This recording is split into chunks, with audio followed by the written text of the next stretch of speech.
मेरी पत्नी के साथ मारपीट की गई, उसका वीडियो है। और उसके बाद उस जबरदस्ती उस खेत को मैं प्रशासन के पास दौड़ता रहा, प्रशासन ने हाथ खड़े कर दिया। किसके दबाव में? दयाशंकर सिंह के दबाव में। सीधे एकदम फ्रंट खोल कर ये कहते हैं कि वो हमारे रिश्तेदार हैं। हमने कहा कि भाई कागज तो देखिए, अगर दूर दूर तक कहीं उनका नाम हो कागज में तो आप हमसे बात कीजिए। जमीन मेरी पुश्तैनी है और वो दबंगई के बल पर, इनके बल पर कि हमारे रिश्तेदार हैं।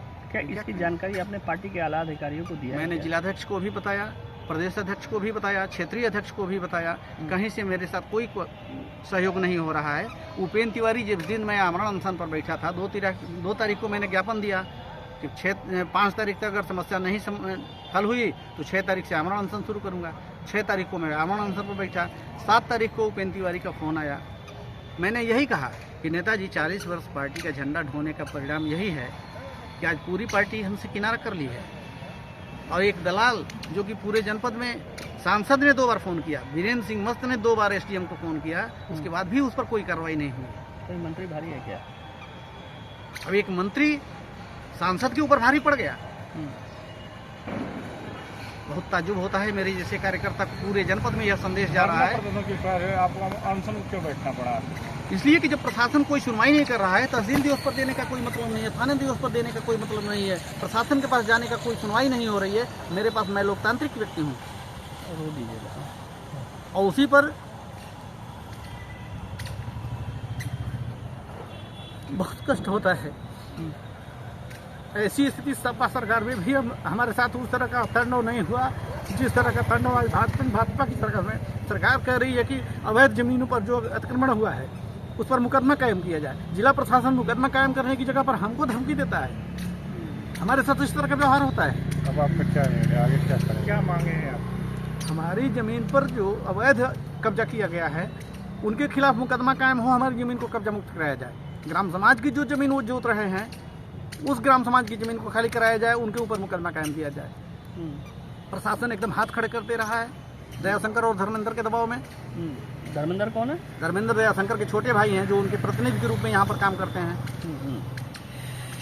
उसके बाद भी अभी सुनवाई नहीं हुई तो फिर क्या? मेरे पास दूसरा कोई विकल्प नहीं है, विधानसभा के सामने जाकर आत्मदाह कर लूँगा, क्योंकि अपमानित होकर रहना यह मेरे बस की बात नहीं है। आप ही की सरकार में कार्यकर्ताओं की नहीं सुनी जा रही है? बलिया में तो कतई नहीं सुनी जा रही है। किसके? भाजपा के कार्यकर्ताओं की बलिया में कतई नहीं सुनी जा रही। यहाँ पूरी तरह से दलाल हावी हैं और दलालों की ही बात यहाँ पर सुनी जा रही है। क्या मंत्री जी के संबंध भी सपा से कुछ लोगों से बताया जा रहा है कि आप जो बता रहे थे? मेरे पास सबूत है भैया, मैं सबूत दे रहा हूँ। जो फेसबुक पर और इस पर जो लिखा जाता है कमेंट्स, सीधे भाजपा के विरोध में कमेंट्स उनके तरफ से लिखा जाता है। किसके तरफ से? जो सपा के लोग हैं, जो दबंग हैं, जो हमारी जमीन पर कब्जा किए हैं। अभी परसों रात में एक गाड़ी थी स्कॉर्पियो बिना नंबर की, उस गाड़ी से मुझे कुचलने का प्रयास किया गया। मैं तो गड्ढे में जंप करके, देखिए हमारी गाड़ी का आगे का शो टूटा हुआ है, मैं गड्ढे में जंप कर गया अपने आप को बचाने के लिए। मेरे ऊपर पिछले साल फायरिंग हुई, उसका मुकदमा दर्ज नहीं हुआ। क्यों नहीं हुआ था? दयाशंकर के दबाव में। मेरे सामने ही दरोगा के ऊपर फोन दयाशंकर ने किया और उस पर दबाव बनाया, उन्हीं के दबाव में मुकदमा मेरा दर्ज नहीं हुआ। इस तरह से तांडव मच रहा है। उस समय तो मंत्री नहीं थे वो? इनकी पत्नी मंत्री थी, ये प्रदेश उपाध्यक्ष थे और प्रभावी नेता थे भाजपा के। आखिर जाए कहाँ आदमी? मैं तो योगी जी जब आए थे यहाँ बलिया में केतकी सिंह के कार्यक्रम में, मैं उस दिन वहाँ पर बैठने वाला था, लेकिन उपेंद्र तिवारी ने मना कर दिया कि नहीं, अब ये स्थिति आ जाएगी, इस स्तर पर उतरेंगे। ना ठीक है, हाईलाइटवा है नहीं करो ना। का नाम पूरा क्या वजह थी आपको धरना? पूरा पद है कि? नंदलाल सिंह नाम है मेरा। मैं 40 वर्षों से, जब से मैंने राजनीति शुरू किया, ग्रेजुएशन करने के बाद तब से भारतीय जनता पार्टी के विभिन्न दायित्वों में रह चुका हूँ। प्रांतीय परिषद का सदस्य रहा, 91 से 94 तक मंडल अध्यक्ष रहा, 3 बार मैं जिले का महामंत्री रहा। आज वर्तमान समय में चिलखहर मंडल का प्रभारी हूँ। मेरी काश्तकारी जमीन है, दूर दूर तक वो किसी का नहीं है। हमारे परिवार का, चाचा, हमारे पिताजी के और भतीजों का नाम है। कुछ समाजवादी पार्टी के दबंग नेता हैं वहाँ पे, जिनसे हमारा तो शुरू से ही टकराव चलता है। समाजवादी पार्टी से मैं भारतीय जनता पार्टी के लिए लड़ता हूँ, वो समाजवादी पार्टी के लिए लड़ते हैं। आज वो दयाशंकर सिंह के साथ अपनी रिश्तेदारी जोड़ लिए हैं। मेरी काश्तकारी ज़मीन है 703, 709,